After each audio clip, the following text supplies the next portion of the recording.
In this video, we're going to work through some exam problems on roots of polynomials. So if you're feeling confident, pause the video and have a go at this one before I work through it myself. Okay, let's have a look at this. So the cubic equation x squared plus x cubed plus bx squared plus cx plus d equals 0, where b, c and d are constants, has roots alpha, beta and gamma.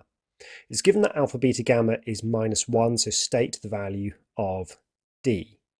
Okay, well, we know that the product of the roots is equal to minus d over a. Well, minus d over a, which is 1, is equal to -1, and therefore d is 1. So there's that first one done. Okay, part B, find a cubic equation with coefficients in terms of b and c whose roots are alpha plus 1, beta plus 1 and gamma plus 1. So this is one of our little substitutions where we want to say, okay, well, we want all of our new values, which we'll call w, to be 1 more than the x values, because we want our w roots to be 1 more than the x roots, which are alpha, beta and gamma. And this is our substitution, but of course it's x which satisfies this equation, so x is going to be equal to w minus 1. And then we can substitute x into this cubic, and then we just need to simplify. So it's just a bit of algebra now. So we're taking our x value, which is w minus 1, and cubing that, plus b times w minus 1 squared, plus c times w minus 1. And then we know what d is, it's 1, so plus 1 equals 0. And I think all we need to do now is expand this so that we clearly have coefficients for the squared term, the cube term, the squared term, the constant, and the linear term. So expanding this, we get w cubed minus 3w squared plus 3w minus 1. Expanding this one, we're getting b w squared minus 2b w and plus b. Expanding this one, we get c w minus c, and there's a plus 1 at the end. So grouping these together, we've got a single w cubed, which is good. How many w squares have we got? Well, we've got the minus 3 and the plus b. So yeah, b minus 3, that's how many w squares. So then onto the w's, we've got 3 of them here. We've got minus 2b of them here, and we've got c of them over here.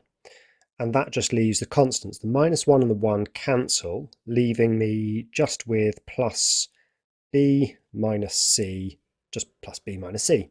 And there we go. We've got a cubic equation now with coefficients in terms of b and c, and the roots are alpha plus 1, beta plus 1, and gamma plus 1. So that's done for part B. Okay, given also that gamma plus 1 equals minus alpha minus 1, deduce the following. Okay, well, it'd probably be useful to have our solution for part B to hand here. Okay, so there are a few observations here. This information that I've got here, well, this seems to give me a relationship between gamma plus 1 and alpha plus 1. And that's useful because that's something to do with the sum of roots of this equation. Here's what I mean. We know that alpha plus 1 plus gamma plus 1 must equal 0. That's just adding alpha plus 1 to both sides. But look, this is almost the sum of the roots of this equation. The full sum of the roots is alpha plus 1 plus beta plus 1 plus gamma plus 1. And what's that? Well, the sum of the roots is minus this term divided by a, which is 1 here. So I know that all of this must be equal to 3 minus b. But look, alpha plus 1 plus gamma plus 1 is 0. So I've just discovered that beta plus 1 is equal to 3 minus b. So that's some useful information. Obviously, that means I can find beta, but I'm going to leave it like this because I think we're mostly going to be using the alpha plus 1, beta plus 1s, and gamma plus 1s. Okay, so let's turn our attention to something else we could consider. We've considered the sum of roots now. The two other things that we even could conceivably consider are the product of roots and then the sum of the pairs. So let's start with the easy one, which is the product of the roots. So I know that the product of the roots, which is alpha plus 1, then beta plus 1, and gamma plus 1, must equal this term here, minus this term here, divided by 1. So, well, that's going to be C minus B. Now notice that is suspiciously like this. It's just the negative of that. So it makes me think that maybe this is, we get this answer by replacing things in here. Now, I just noticed that beta plus 1 is 3 minus b, which is the negative of that. So that's good. So we've got alpha plus 1, and then beta plus 1, which is 3 minus b, and gamma plus 1 equals c minus b. Now just times through by minus 1, and we've got alpha plus 1, and I'm just going to move the gamma plus 1 over here. Gamma plus 1. Timesing this one by minus 1 gets me b minus 3, and timesing this by minus 1 gets me b minus c. So all I've got left to show is that alpha plus 1 times gamma plus 1, we're hoping to show that's equal to c minus 2b plus 3. So where am I going to get that from? Well, there's two ways to think about this. One is to notice that that looks very similar / identical to this. It's got something to do with this term here. Oh, I forgot the W from there. Now, what is that term there? Well, that's the sum of the pairs. And the other way to think about it is saying, well, we haven't considered the sum of the pairs yet. So let's do that now. We know that the sum of the pairs, which is alpha plus 1 times beta plus 1 plus alpha plus 1 times gamma plus 1 plus beta plus 1 times gamma plus 1, that is equal to this term, positive, divided by a, which is 1. So that is equal to, I didn't give myself enough room here, 3 minus 2b plus c. So what can we do with this? Well, we could notice that alpha plus 1 is the same as gamma plus 1 is the same as minus alpha plus 1. And look what happens when we introduce that. If I change both of these, or if I change actually just this gamma plus 1 here to an alpha minus 1, it's actually just going to cancel with this one here. I'll actually write that in full so we can see. We get alpha plus 1, beta plus 1 here. I'll just leave this one alone for now. You'll see why in a moment. Alpha plus 1, gamma plus 1. And then this one, when I replace the gamma plus 1 with a minus alpha minus 1 and pull out the negative, I get minus beta plus 1, alpha plus 1. And that's still equal to the same right-hand side. This just cancels with this, and this gets me alpha plus 1, gamma plus 1, is equal to 3 minus 2b plus c. I can then just substitute that into here, and that gives me the result I needed. Replace alpha plus 1, gamma plus 1 with this expression here, and we get 3 minus 2b plus c, that's the alpha plus 1, gamma plus 1, multiplied by b minus 3, and that's equal to b minus c, and we're done. It's quite a fiddly one there, but what I relied on wasn't really any sort of genius insights. It was simply saying, what even could I consider? And basically the things I can consider are the sum of the roots, the product of the roots, and the sum of the pairs. And so just working systematically through those is usually a pretty good bet. Okay, let's try this one now. Again, if you're feeling confident, pause and try yourself.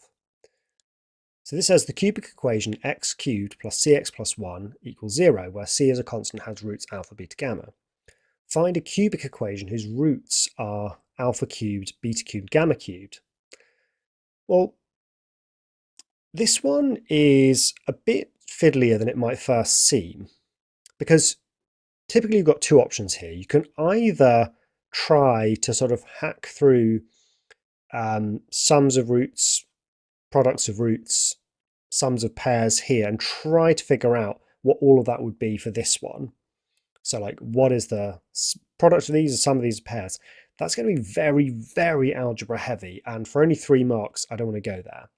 The other option is to do a substitution. But of course, a substitution of this form, where we'd have w, our new roots should be our old roots cubed. The problem with this is it doesn't automatically give us a cubic equation. Here's what I mean. If my new roots are my old roots cubed, well, I can say that therefore x is equal to the cube root of w. I'm just going to go with w to the power of 1/3.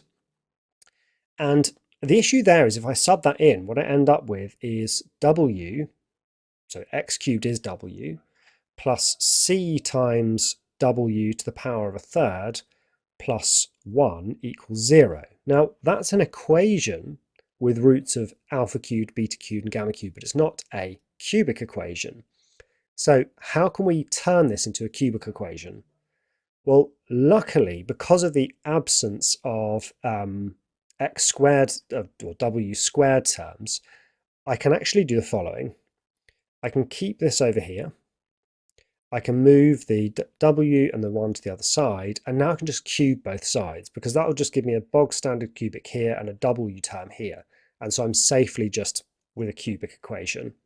If I'd had a w squared term as well, or rather an x squared term, therefore a sort of w to the power of 2/3, that would have made it much harder. Cubing both sides gets me c cubed w equals, when I cube this, what do we get? We get minus w cubed, good test of your binomial expansion with the negatives here, minus 3w squared, minus 3w minus 1. So getting all of that to one side, we've got w cubed plus 3w squared. Now for the w term, there's 2 bits. There's the 3-bit and the c cubed. So it's c cubed plus 3w, and finally a plus 1. And there is a cubic equation with roots of alpha cubed, beta cubed, and gamma cubed. Okay, now on to part B. So we want to show that the sum of alpha to the power of 6 plus beta to the 6 plus gamma to the 6 is something to do with C. So how are we going to do this? Well, we know what alpha cubed plus beta cubed plus gamma cubed is, because we've got a cubic equation where those are the roots. We also know what the products are and the pairs are, and I think we can use that in this case. Now, here's how we can do this.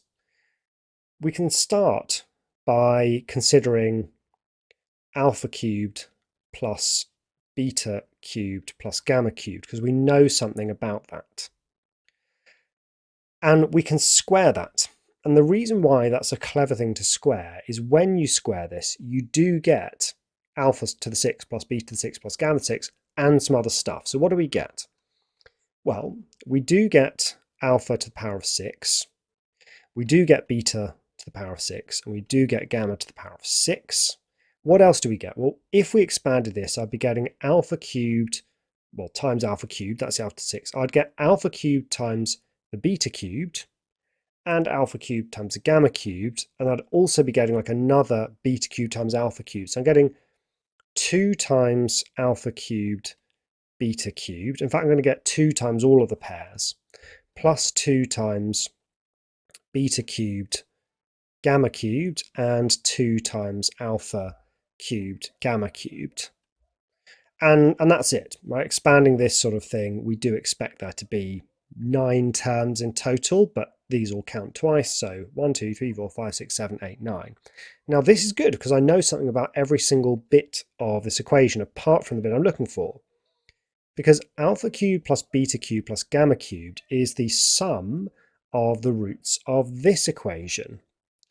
And the sum of the roots of this equation is minus this term here, right? It's the minus b over a. So minus 3 is alpha cubed plus beta cubed plus gamma cubed. So minus 3 squared goes here. The thing we're looking for, alpha to the 6 plus beta to the 6 plus gamma to the 6 remains. And this is 2 times the sum of the pairs. So, oops, to the power of 6. So that's 2 times. Now the sum of the pairs, that is this term here, divided by, in this case, 1. So all of this here is just the sum of the pairs, which is just c cubed plus 3. So the thing that we're looking for, alpha to the 6 plus beta to the 6 plus gamma to the 6 is equal to this, which is 9, minus this. So that's minus 2c cubed and minus 6. So in total, that's 3 minus 2c cubed. And we're done with that question. Hope it was useful working through some of these roots of polynomials problems. I'll see you in the next video.